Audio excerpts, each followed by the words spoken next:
और सम्मानित विक्रमा यादव जी, ये आपके ओर से पावन पुरस्कार कोटि कोटि प्रणाम। सबके पो लगी आशीर्वाद की कामना हो। आत्मा के शांति बदे जवन रीत बा जवन रूल बा ओके निभावे के बा। 13 दिन के बाद 13वीं करा के भंडारा करा के लोगन के बुला के दरवाजे पर खियावे के होला। लोगन के बुला के दरवाजे पर हाथ धोआवे के होला ताकि आत्मा के शांति मिल जाए और जो रीति बा रिवाज बा वो पूरा भी हो जाए। सबके पता बा महाभारत के जब लड़ाई छिड़ रहल, महाभारत के लड़ाई में कितने वीर मारल गईलन। महाभारत की लड़ाई का विजेता अर्जुन के बनावल गई। जयकार होत बा अर्जुन की जय, धनुषधारी की जय, विजेता की जय। कुछ दिन बीतल, कुछ समय बीतल, वही हस्तिनापुर का लोग समझावे अर्जुन से कहे महाभारत का लड़ाई जीत के महाभारत का विजेता तो हो गई ला, लेकिन तुहके ज्ञान होवे के चाहिए, पता होवे के चाहिए। जवन आत्मा बाओ आत्मा के शांति न मिलल, जब तक आत्मा भटकी तब तक तुहके कष्ट का सामना करे के पड़ी, दुख का सामना करे के पड़ी। आत्मा के शांति न मिली तो तुहू के शांति न मिली। अर्जुन भगवान कन्हैया के बुला के दुआरे बैठा के सवाल कैला, पूछे लगल तोहरे कहले पर महाभारत का लड़ाई में अपने अटीदार पटीदार सगा संबंधी के हम मरली, महाभारत का विजेता कहली। अब हस्तिनापुर का लोग कहत बा कि आत्मा के शांति न मिली, तोहके पाप लगी, पाप से मुक्ति तोहके न मिली। अब आप ही बताओ जा कि आत्मा के शांति बदे हमके का करे के होई। जब आत्मा के शांति मिली तब जाके हमके मुक्ति मिली। भगवान कन्हैया उपाय बतौला और भगवान कन्हैया के कहला अनुसार पांचों पांडवा मिल करके दरवाजे पर भंडारा करौला, 7 गो घंट टंगवौला, सबके बुला के दुआरे खियावत हुआ। ओ आत्मा के शांति बदे जवन क्रिया बा कर्म बा ओके करत हुआ। कैसे कोनो लड़की कहे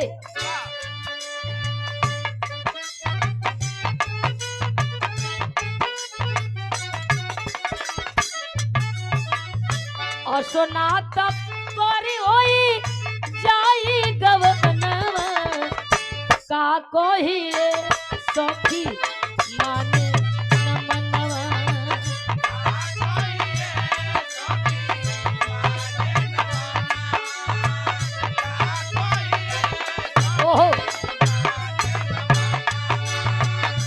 सोना तपरी होई जाई गवनवा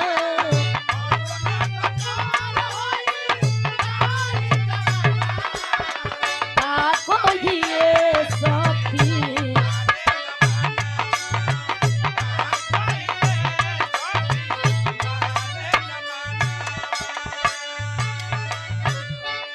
पांचों पांडवा मिल के आत्मा के शांति बदे उपाय रचलन, भंडारा करौलन, दुआरे सबके बुला के भोजन करावत हुआ। दरवाजे पर 1000, 2000, 4000, 6000, धीरे धीरे 88,000 मुनि भोजन क के आज चल गई। भगवान कन्हैया के कहला अनुसार 1 घंटा ना बजल। आज जब 1 घंटा ना बजल, परेशान बेचैन भगवान कन्हैया के पास से अर्जुन गईला और जाके भगवान कन्हैया से कहे कैले यज्ञ पांडो सती घड़ टंगवाई के, कैले यज्ञ पांडो सती घड़ टंगवाई के, कष्ट दूर होई साधु संत के खियाई के।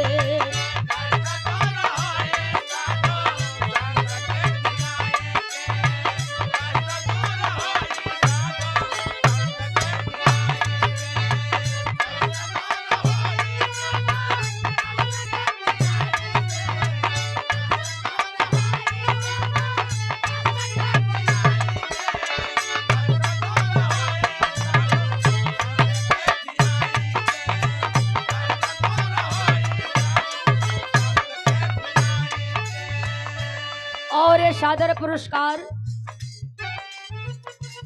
अमरजीत उर्फ नेताजी के ओर से सम्मान रहल। बहुत बहुत बोलगी सबके बोलगी आशीर्वाद का कामना बा। 88,000 मुनि कैले भोजन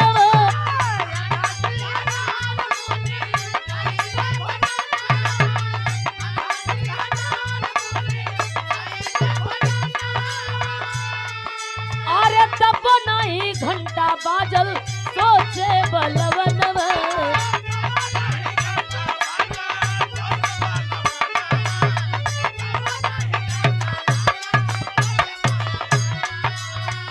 पूछले करिश्मा वही ताना के बोलाई के कष्ट दूरी होई साधु संत के खियाई के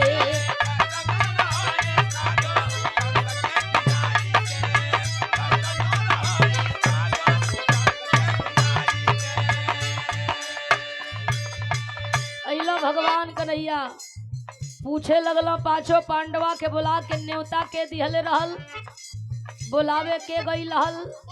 अर्जुन भगवान कन्हैया से कहल कि न्योता पर सबके बुलावे खातिर ये भीम गई लल। भगवान कन्हैया कहलन कि भीम के फिर से एक बार भेजे के होई। कहा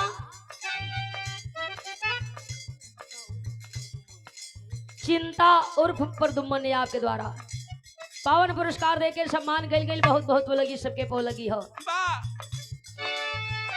कहे कन्हैया कहे न सुपन के बोलवला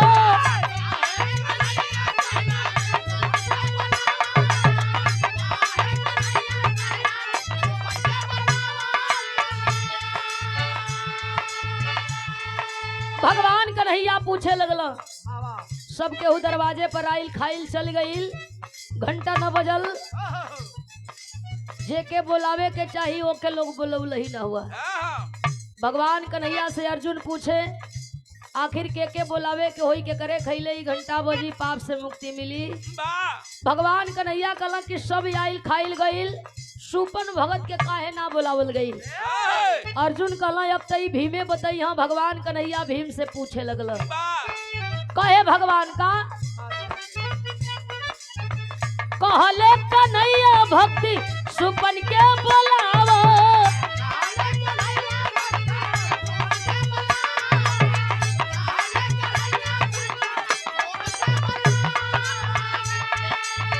मम्मीला सलटिरे जइए भीम के पठावा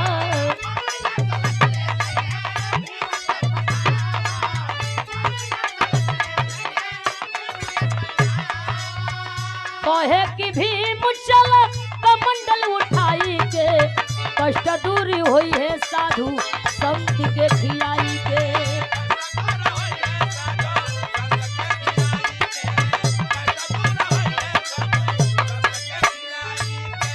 भगवान कन्हैया कहला कि जाके सुपन भगत के बुलाई के लेके आवा उहे खई हम पाप से मुक्ति मिल जाई घंटा बज जाई।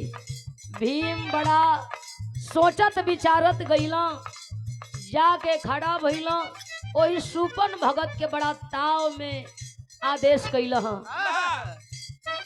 चल के हस्तिनापुर हमरे घरे भोजन कला। भगवान कन्हैया भेजले हुआ तो आइल ही नहीं हम अती ना।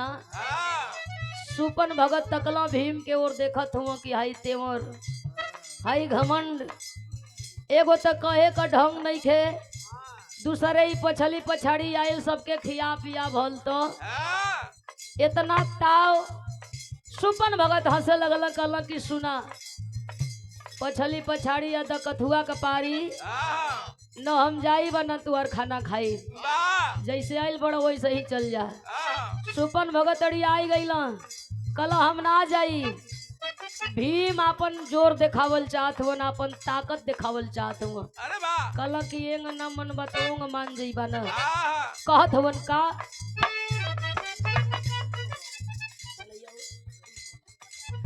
कन्हैया और फूल कमल आपके द्वारा पावन पुरस्कार देके सम्मान के लिए बहुत बहुत बोलगी सबके बोलगी ब्राह्मण आशीर्वाद के चाह रही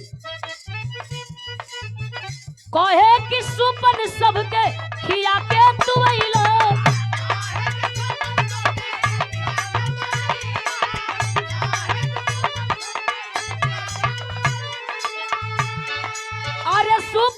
नाम सुनी काहे तू घी नैला।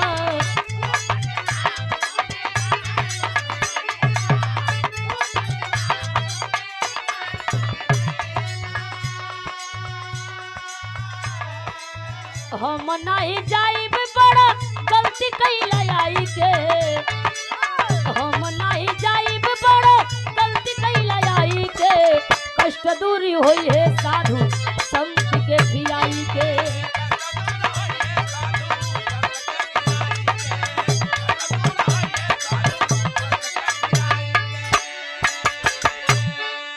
जिद करे लगल सुपन भगत के चला चला। सुपन भगत कहला कि न हिलब न डोलब। इतने जिद बा, बलशाली हुआ, सुने में आवेला 10,000 हाथी के बल हो। तो खुटिया पर जब हमर मलबा टांगल बा, मलबा उतार के हमें दे देबा, शर्त मंजूर हो जाई, चलब चल के तोरे घरे हम खाना खा ले। गैला भीम जाके सुपन भगत का माला जवन खूंटी पर उतारत हुआ, आ जब माला खूंटी पर से न उतरल हो, भीम के एहसास हो गई, ज्ञान हो गई। झूठो का हम छाती फुलावो तनी, झूठो का घमंड कैले बनी। एगो है माला खूंटी से न उतार पौली, इहो कोनो कमजोर मनई ना लगत हो। गैला पर गदा बगल में रख करके सुपन भगत का पैर पकड़ना, कला प्रभु अब और हमार परीक्षा मत ला, चल के हमारे घरे भोजन कैला, तोरे भोजन कैले हमान पाप से मुक्त हो जाई। 7 घंटा बच जाई। सुपन भगत कैलन और जा करके खूंटी का माला उतार के हाथ में कमंडल लेके चलल जात हवन। आगे आगे भीम चल दिलन, पीछे पीछे सुपन भगत। अइला वही हस्तिनापुर नगरी में। पांचों पांडवा बड़ा सेवा में लगल हुवन, कोनो प्रकार का कमी ना हो। 56 प्रकार का भोजन बनल, टेस्टी भोजन सुपन भगत के अगल बगल रखाइल। सुपन भगत खाए बैठल हुवन, मने मने विचारत हुआ, कवन खाई, कवन छोड़ दई, कवन राहे दई। बात समझ में कुछ आवत ना हो। बुलाई के सुपन भगत ओई अर्जुन से कहलन कि तनी एगो काम करता, तनी ऐसे बड़हन कोनो बर्तन तुहरी घरवा में हो तो ओके लिया के हमके दे देता, नहीं तो तगाड़ी होके वही के लिया के धो देता। अर्जुन गईला घर में, तनी बड़हने एगो बर्तन लेके अइला, रख दिया सुपन भगत की आगे। उठाई के उ जितना छोटी छोटी कटोरी में सजावल 56 प्रकार का भोजन रहल, सब उठाई वही तगाड़ी में पलट दियलन। और 56 प्रकार का भोजन तगाड़ी में पलट के लगाई के हथवा या कुल खानवा एक में मिला दे। सुपन भगत कुल खाना एक में सान के आओ के खाई जात हो। सब लोग देखा था, पांचों पांडवा मने मने सोचा था, बतावा खाऊ के सहूर ना, इतना बढ़िया बढ़िया आइटम ई मरल की एक में खबर दियल। अभी का बुझियो कि कौने का स्वाद कैसन आ कौने का टेस्ट कैसन, लेकिन ई खात हुवन कैसे।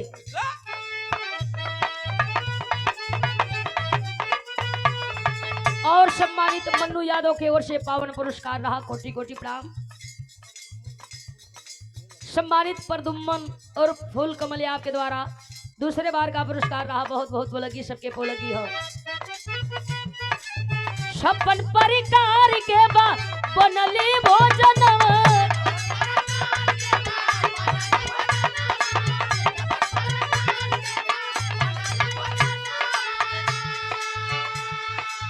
चारी कवर खैले घंटा बाजल बा गगनवा।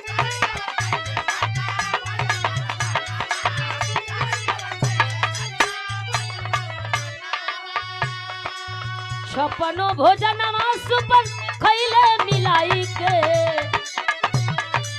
56 भोजनमा सुपन खैले मिलाई के, कष्ट दूरी होई है साधु संत के पियाई के।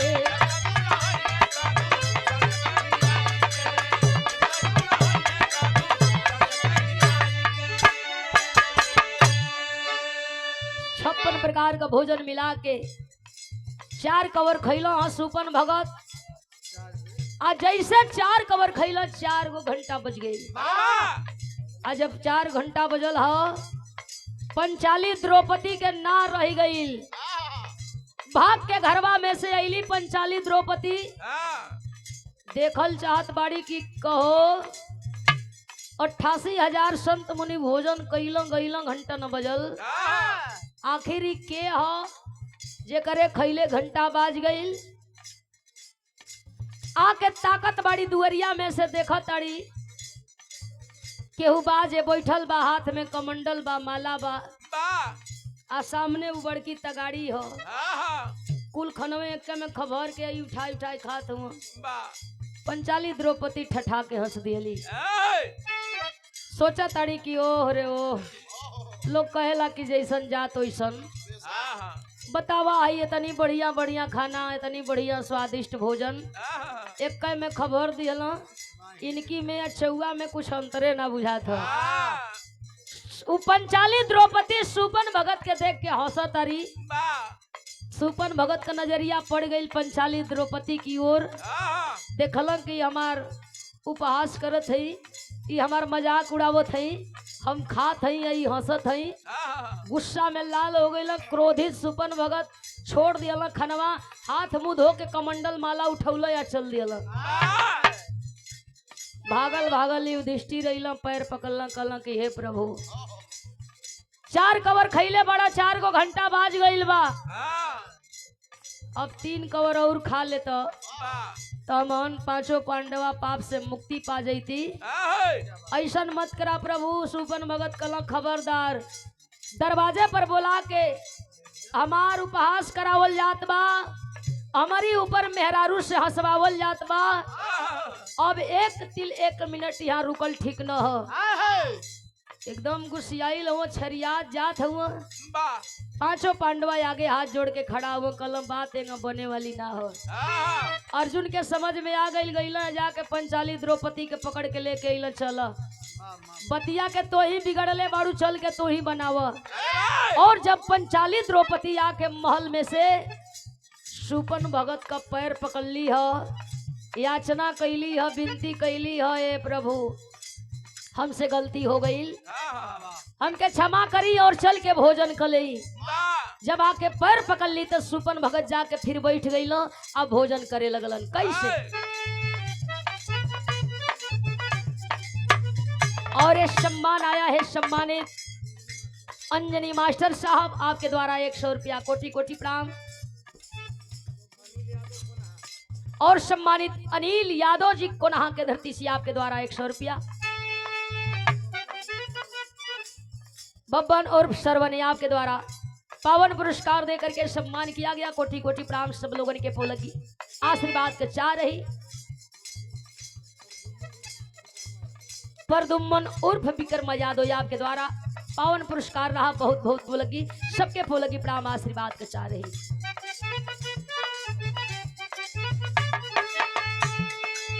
युधिष्ठिर मनावे खाती अइले भागल भागल,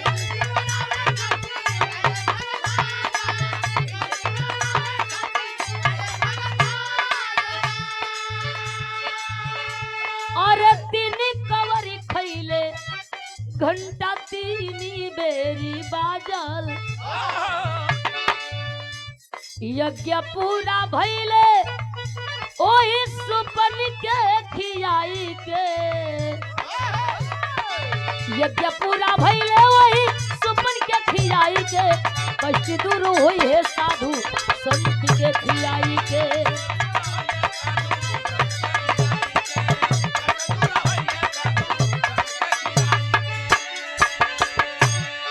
सुपन भगत खैला, 7 घंटा बजल। 5 पांडवा एकदम खुशी में झूमत हुआ। भगवान कन्हैया के बतौला अनुसार 7 घंटा बज गई, यानी हमहन के पाप से मुक्ति मिल गई और आत्मा के शांति भी मिल गई। वही से ही प्रथा चलावल गई। चाहे हमारे घरे आपके घरे जब भी तेरही होई आत्मा के शांति बदे, आत्मा के आखिरी विदाई में डीएम कलेक्टर जिला पंचायत, ग्राम प्रधान, गवैया बजवैया या फिर ऑपरेटर महोदय चाहे यूट्यूबर भाई सभे लोग आई खाई, केहू के खैले वो मतलब ना निकली जबले सुपन भगत लोग न खाई आ नहीं लोग घंटा बजाई। जब ये लोग खा ली हन कह दी हन जे कि काशी में घंटा बजे, तब बुझा जे कि आत्मा के शांति भी मिल गई और भोज भी पूरा हो गई।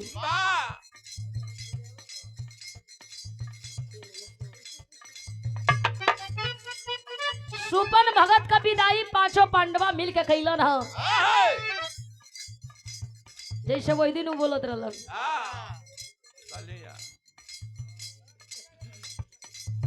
500 में 400 रुपया कम, काशी में घंटा बाजे टन टन टन, पैसवा लेबो कर लेकिन उधारी लगा के घंटा बजावे। कहल जला हम आप कुछ कल जाई कि ऐसा विदाई है कि हमना का मतलब ना निकली। यह विदाई में वही लोगन का सबसे बड़ा मतलब होला, सबसे बड़ा सम्मान होला। ई ध्यान में भी रखे के होला कि लोग नाराज तो ना हो, ई लोग गोसियाइल था ना हो। बेरी बेरी पूछे के बोला भैया नाराज होकर मत जाइए भैया, ए भैया खुश बाड़ा ना भैया। लोग कहिए कि हाँ खुश बानी, कोनो कमी ना भई, तब बुझा जाई कि जे आत्मा के अब हमारे माई बाबू को शांति मिल गई। आखिरी भाव हो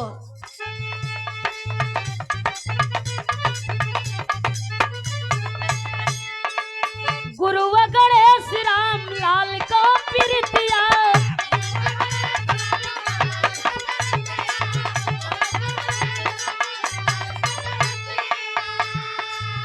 अरे लिखे कवि के सौ के गीतिया, गावेली मीनाक्षी अरे नेहो शारद के लगाई के, कष्ट दूर हुई है साधु संत के खियाई के, संत के खियाई के, कावेली मीनाक्षी ने हो शारद के लगाई के, शारद से लगाई के, कष्ट दूर हुई है साधु, अरे संत के खियाई।